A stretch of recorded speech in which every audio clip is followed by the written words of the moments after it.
Orada Türkiyə qəzetində bu məqalə çap olunub. Özü də kimdən alıb məlumatı?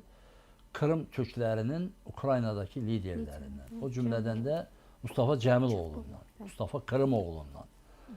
Türk dünyasının böyük başbuğlarından biri, artıq 80 yaşını belə adlamış, bütün həyatını Türk dünyasına mücadiləyə həsr etmiş bir böyüyümüzdür, bir başbuğumuzdur.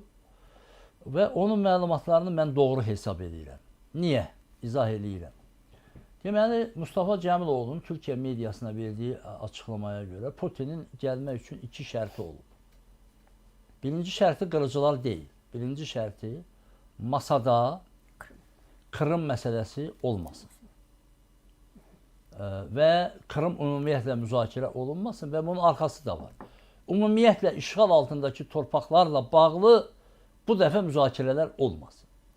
Sadəcə deməli sülh 30 günlük sülh müqaviləsi və bundan sonraki proseslərə baxış, yəni Ukrayna işğal altındakı torpaqları da, Krımı da unutsun.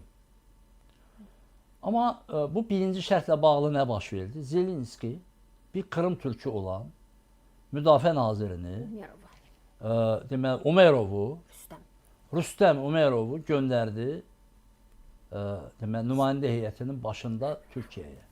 Bu nə deməkdir? Bu mesaj verir ki, Krım türkü mənim nümayəndə heyətimin başındadır. Krım söhbətini biz unutmayacağıq. Bir Krım türkü oturub Rusiya nümayəndə heyəti ilə rəhbər olaraq Ukrayna tərəfindən müzakirələrə başlayırsa, bunun elə mesaj budur da, Krım məsələsi bir nömrəli məsələdir deməkdir. Bu baxımdan deməli nümayəndə heyəti baxımından anlaşa bilmədilər. Bu Zelenskinin çox güclü diplomatik gedişi idi. Ruslan Umerov isə Mustafa Cəmiloğlu'nun yetişdirməsidir. Rüstəm, bəli. Ən yaxın adamlarından biridir. Və dediyimiz kimi Ukrayna naziridir. Ən məlumatlı adamlardan biridir. Nümayəndə heyətində rəhbər olduğu üçün ekstra məlumatlı adamdır. Mustafa Cəmiloğlu bu sözləri deyilsə, deməli onu Rüstəmdən alıb.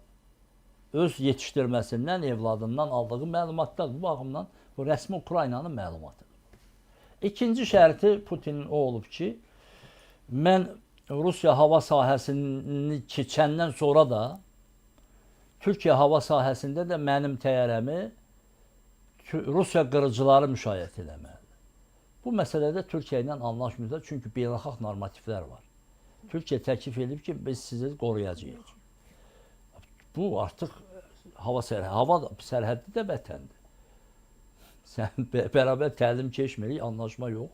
Qırıcılar Türkiyə ərazisinə girə bilməz. O məsələdə də anlaşa bilmirlər. Putin istəyirdi ki, onun təyyarəsi havada olan müddətdə İstanbul hava limanına enənə qədər Rus qırıcıları onu müşayiət eləsin və geri dönəndə də yenə də Rus qırıcıları onu müşayiət eləsin. Bu məlumat da kimin məlumatıdır? Yenə də Ukrayna tərəfinin Mustafa Cəmiloğlu'nun məlumatıdır və Mustafa bəyin də məlumatı dediyimiz kimi Ukrayna nümayəndə heyətinin rəhbərindən gəlməsi ehtimal olunan məlumatdır. Bu ikisi də alınmayıb. Amma yəni bunların dışında əgər bunlar olsaymış Putin gələrmiş də. Bunlar olsaymış elə Ukraynanı təhvil verək də şeyə. Yəni nə varmış ki? Putin gələrmiş, cəmi 2 şərtə görə razılaşmayıb. O 2 şərt də nədir? Krımı unut və 4 digər işğal altında olan bölgəni unut və işğalla barədə danışma. Nə qədər çıxır blefdir